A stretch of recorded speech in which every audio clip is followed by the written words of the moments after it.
Hi guys, Rita here from Dr. Featherstone's office. I'm one of the hygienists. I'm here today to talk about the Waterpik, how to use it correctly, proper technique, and what to place in it in order to floss your teeth. So quick short little video for you guys to check out and make sure you're doing the right thing when you're using your Waterpik. So here is the old model. The new ones are updated. They just have, this is silver, this is clear, everything's still white. The new ones are a little bit sleeker, but they all function the same. So we have the power button here to power it on, power off. This is your dial setting, which goes from 1 to a 10. And this is your wand, your tip, and your water reservoir up here on the top. These numbers represent 1 to 10. They're measured in PSI. The Waterpik was designed to work correctly at a 6. That's 60 PSI. That means 60 pounds per square inch of water pressure being released through the tip of this in between your teeth. Anything lower than a 6, it doesn't have enough pressure to suck out the bacteria from the base of the pocket. Again, if you're lower, stay lower, but turn it up one knob every day, turn it up one number every day to get to the 6. You can either leave it there or go higher, that's your choice, but preferably we want you to be at the 6 and stay at the 6. Come with them. This is your classic tip. That's the one that's on here. That's the one everybody can use. It's your general flosser. This little one is a perio pickpocket. It's for patients that have periodontal disease, have deeper pockets around their teeth. This one has to be used at a lower setting. You cannot use it at a 6 because it's really pressurized. This plaque seeker here is great for braces because it's got little bristles around the edge of it that when you get around the braces, it will clean around those very, very well for you. So this is the basic gist of your Waterpik. You'll fill it with water to the top, turn it on, take it out, and we'll demo the correct technique for it to work. So here's our big set of plastic teeth. What you want to remember when you have this tip is you're going to be bent over the sink, lips around this tip like a straw, because water's going to be coming out of your mouth the whole entire time you're water picking.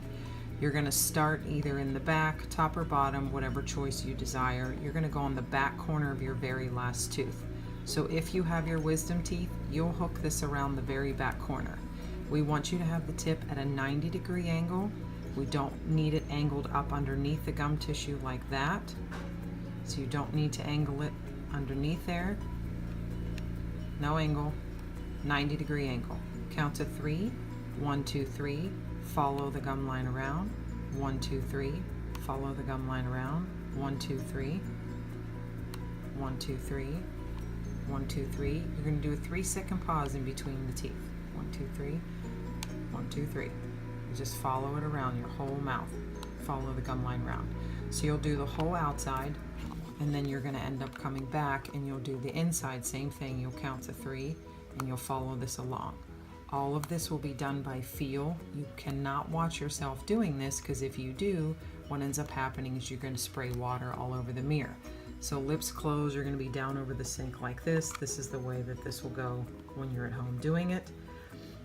And this Waterpik tip is angled at 90 degrees for a 3-second pause. The water pressure shoots under the gum tissue down in these spaces underneath here that you naturally floss, and it actually creates a siphon. So the water pressure goes in there, it's opening and closing your gum tissue, the water flows underneath there, and at that 6 PSI, it sucks out the plaque and bacteria that's underneath the gum tissue. So a few things to use in your Waterpik, the only things that are allowed. Warm water. You only need a Waterpik with warm water. We do recommend for certain patients that have a lot of bleeding to put Closest in there. This is the bottle of Closest. This is what it looks like. This is our 64-ounce bottle. It does have a pump on it, but you could put this in your Waterpik to use. It is okay. The only other thing in your Waterpik that you can use is peroxide. And basically you want to do about a 60-40 ratio or 80-20. So 80% water, 20% peroxide, or 60% water, 40% peroxide, depending on how strong you like the peroxide. If it's not peroxide and water, if you're not using Closest, you can only use warm water. Listerine, Scope, Crest Pro Health, any one of those will actually ruin your Waterpik unit and damage it.